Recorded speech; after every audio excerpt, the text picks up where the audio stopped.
brought to you by Madhav Bagh. Madhav बाग हृदय संगिनी या आरोग्य योजनेचा लाभ घेण्यासाठी आजच मिस्ड कॉल द्या 022-48-96-82-82. नमस्कार, मी या ठिकाणी मुंबई तक मध्ये तुम्हा सर्वांचं स्वागत आहे. या निवडणुकीमध्ये महाविकास आघाडीचा सुपडा साफ झाला आणि भाजप आणि शिवसेना या दोन पक्षांनी अशा अनेक ठिकाणांवरती विजय मिळवला जिथं काँग्रेस, राष्ट्रवादी किंवा ठाकरे गटाचे कारखानदार नेते लढत होते.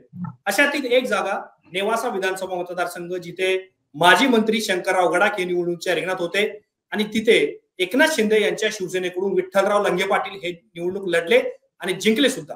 4000पेक्षा जास्त मतांनी विठ्ठलराव लंगे पाटील यांनी तिथे विजय मिळवलेला आहे. आपण त्यांच्याशी चर्चा करणार आहोत की त्यांनी कशा पद्धतीने तिथे विजय मिळवला. गडाखांचं एवढं कारखान्याचा प्रस्थ असताना, संस्थांच्या तिथे त्यांचं जाळं असताना त्यांनी नेवासा कसं जिंकलं याबद्दल आपल्याला चर्चा करायची आणि या चर्चेसाठी आपल्यासोबत लंगे पाटील स्वतः जोडले गेलेले आहेत. लंगे सरजी, माझा पहिला प्रश्न तुम्हाला असा आहे की गडाखांना पाडणं खरं तर हे राजकीय दृष्ट्या खूप मोठी गोष्ट आहे आणि तुम्ही त्यांना पाडलं, ही किमया तुम्ही कशी साधली? निश्चितच गेले अनेक वर्ष मी या ठिकाणी राजकीय क्षेत्रामध्ये काम करतो. 2 विधानसभेच्या निवडणुका मी यापूर्वी केलेल्या आहेत, 2004 आणि 2009. 2004ला शेवगाव नेवासा मतदारसंघ असताना मी नरेंद्र घुले पाटील यांच्या विरोधात निवडणूक केली आणि अवघ्या 802 मतांनी माझा पराभव झाला. 2009 मध्ये स्वतंत्र नेवासाची निर्मिती झाल्यानंतर मी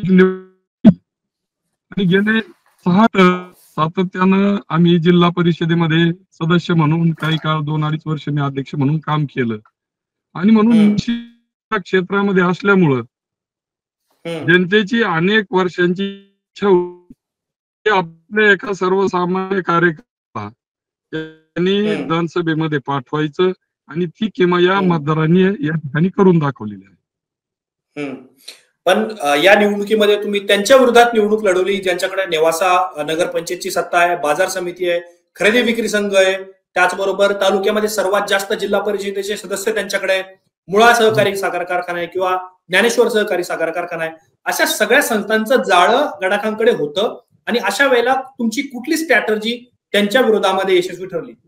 खर तर अनेक वर्षांपासून या सत्तास्थानं या प्रस्थापित मंडळींकडे आहेत आणि त्याच्या विरोधातच आम्ही अनेक वर्षांपासून झगडतोय. 2 निवडणुका केल्या आणि जनतेला इच्छा होती अनेक वर्षांपासून की एक वेळेस आपल्यातल्या या कार्यकर्त्याला संधी द्यायची आणि ती अतिशय अचूक संधी ह्या वेळेस आली. आम्ही जनतेपर्यंत गेलो आणि जनतेने ही निवडणूक हातामध्ये घेतली आणि आमच्या महिला भगिनी, ज्येष्ठ श्रेष्ठ जे मतदार आहेत, आमचे थोर संत महंत आहेत, यांनी सर्वांच्या आशीर्वादानं या ठिकाणी ही निवडणूक आम्ही जिंकलेली आहे आणि अनेक वर्षांपासून आम्ही या राजकीय सामाजिक क्षेत्रामध्ये काम करतो. त्याचं फलित आजच्या मतदान रूपी आपल्याला मतदान देऊन विजयी करण्यामध्ये नेवासा तालुक्यातल्या मतदारांनी केलेला आहे.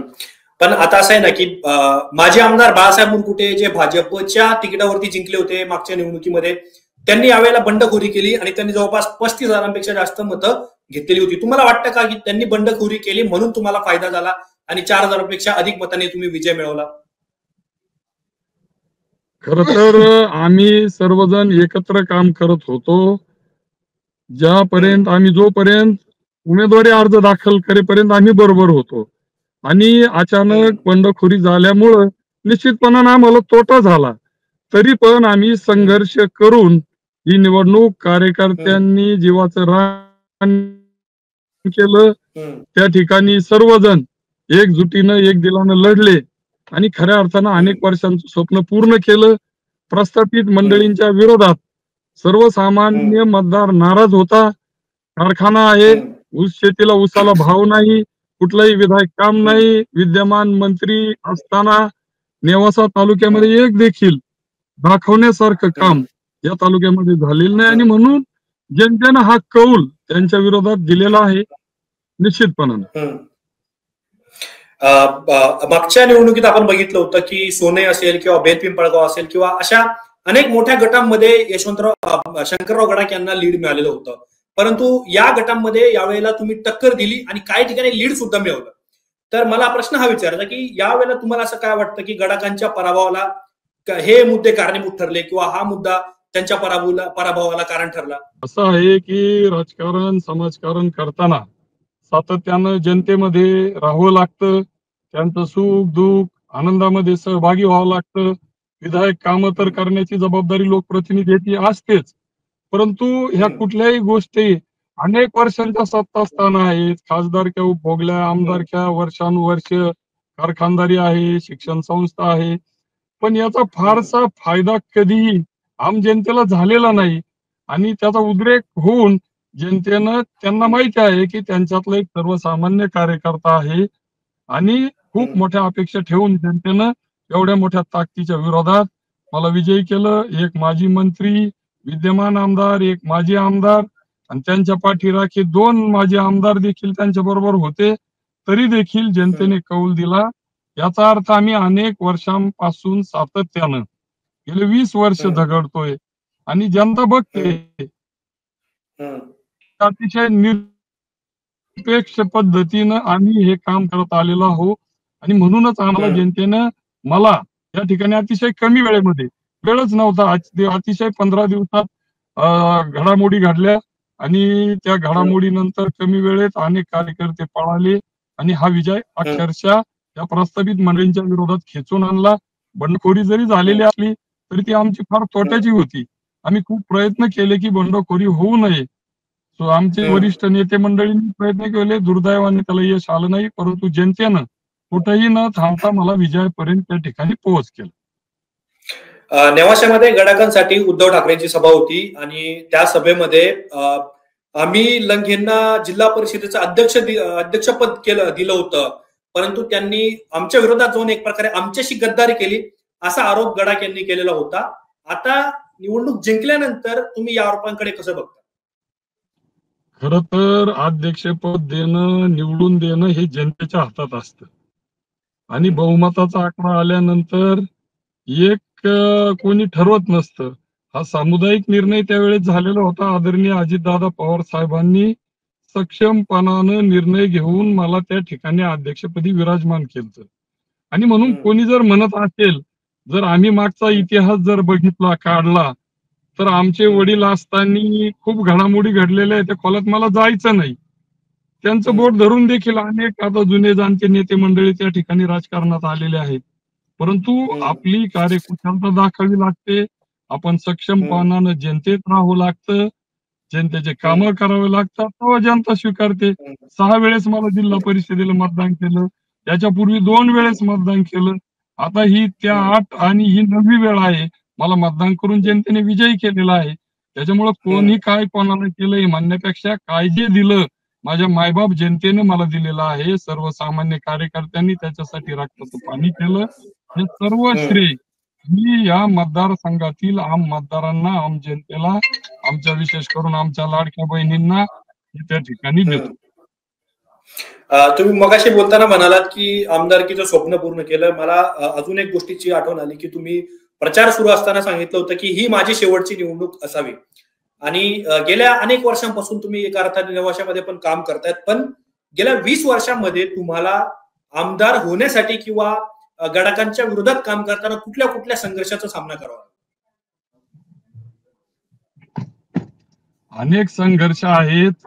व्यक्तिगत संघर्षापेक्षा या ठिकाणी आमच्या कार्यकर्त्यांना खूप कारखानदारीच्या माध्यमातून त्रास झाला, धाकदडपशाही झाली. या सर्व गोष्टींना तोंड देत देत आम्ही इथपर्यंत आलो. सुदैवानं मी निवडून येत असताना प्रचंड मेजॉरिटीने या ठिकाणी महायुतीची सत्ता आलेली आहे आणि त्याच्यामुळे निश्चितपणानं जे विकासाचं व्हिजन घेऊन आम्ही या ठिकाणी या निवडणुकीमध्ये उतरलो होतो. मायबाप जनतेचे फार मोठ्या अपेक्षा आहेत, आमच्या महिला भगिनींच्या आहेत आणि एक आमचा नेवासा तालुका ही थोर संत महंतांची भूमी आहे. अनेक तीर्थक्षेत्र या तालुक्यामध्ये आहेत. हा सर्व अंगीण विकास करण्याच्या दृष्टीनं मी इथून पुढच्या काळामध्ये काम करणार आहे आणि म्हणून त्याच्यात अनेकांच्या कष्टातून हा विजय त्या ठिकाणी झालेला आहे. पण असे की 2 मुद्दे सुद्धा तुमच्या तालुक्यासाठी महत्वाचे आहेत की कारण तुमच्या तालुक्यामध्ये गेल्या काही वर्षांमध्ये जी गुन्हेगारीचा मुद्दा आहे कायदा सुव्यवस्थेचा विषय, आणि दुसरा म्हणजे ऊसाच्या दराचा मुद्दा. म्हणजे अनेक कारखाने, काही कारखाने जास्त पैसे देतात किंवा काही कारखाने कमी पैसे देतात. अनेक वेळा शेतकऱ्यांचा ऊस वेळेवरती तोडला जात नाही. अशा वेळेला पुढची 5 वर्षांमध्ये तुम्ही या 2 मुद्द्यांवरती कशा पद्धतीने काम करणार आहात? निश्चित. आता आपण विचारलेला प्रश्न खूप चांगला आहे की आमचा हा शेतकरी बांधव बॅकवॉटरचा पट्टा आहे, मुळा धरणाचं पाणी आहे, भंडारदऱ्याचं आहे, जायकवाडीचं बॅकवॉटर आहे. त्याच्यामुळं फार मोठं क्षेत्र ऊसाचं आमच्या तालुक्यामध्ये आहे. एवढ्या दिवस फक्त काही कारखान्यांवरती अवलंबून राहावं लागायचं. पण आमच्या शेतकऱ्यांच्या सुदैवानं या तालुक्यामध्ये नवीन कारखान्याची निर्मिती झालेली आहे. आदरणीय आता नूतन आमदार झालेले शिवतारे साहेब यांनी वरखेडे ते नवीन युनिट चालू केलेलं आहे. आमच्या तालुक्याचे भूमिपुत्र माननीय शिंदे पाटील यांनी देखील एक युनिट शेजारी गंगापूर तालुक्यामध्ये चालू केलेलं आहे. शेजारी गंगापूर कारखाना परत चालू झालेला आहे. आणि म्हणून आता कारखानदार कोणालाही या माध्यमातून ब्लॅकमेल करणार नाही, तुझा ऊस नेणार नाही, खोडक्या करू, हे नुकसान होणार नाही. आणि निश्चितच याच्यात स्पर्धेचं आपल्या भावाची देखील चांगली स्पर्धा होणार आहे. आणि आमच्या शेतकऱ्यांना 100% मान्य प्रभाकर शिंदेचा पंचगंगा कारखाना असेल, आमच्या शिवतारे बाबूंचा स्वामी समर्थ असेल, नवीन गंगापूर चालू झालेला आहे, गंगामाई आहे, आणि हे 2 सहकारी साखर कारखाने आहेत. तर निश्चितपणानं या स्पर्धेमुळं आमच्या शेतकऱ्यांचा फायदा होईल. आणि शेतकरी आता घाबरत नाही. या निवडणुकीत त्यांनी दाखवून दिलं की आता आम्हाला ऑप्शन आहे, तुम्ही आम्हाला वेठीस धरू शकत नाही.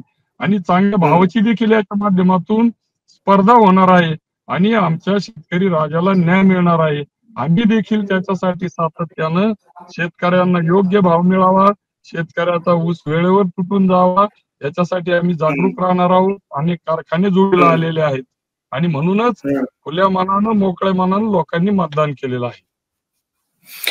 या निवडणुकीमध्ये अजून एक गोष्ट पाहायला मिळाली की लाडकी बहिणीचा मुद्दा होता, हिंदुत्वाचा मुद्दा होता, किंवा सरकारने ज्या कल्याणकारी योजना राबवल्या लोकांना थेट पैसे देण्याच्या, ते सुद्धा लोकांपर्यंत गेल्याचं आपण पाहायला मिळालं. पण तरी सुद्धा ज्या लोकांनी गडाकांसोबत पूर्वी काम केलंय अशा लोकांनी तुम्हाला साथ दिलेली होती. म्हणजे त्यामध्ये अनेक नावं होती, पण आपण जसं की पंचगंगा सीडचं तुम्ही नाव घेतलं, प्रभाकर शिंदे यांनी तुमची साथ धरलेली होती.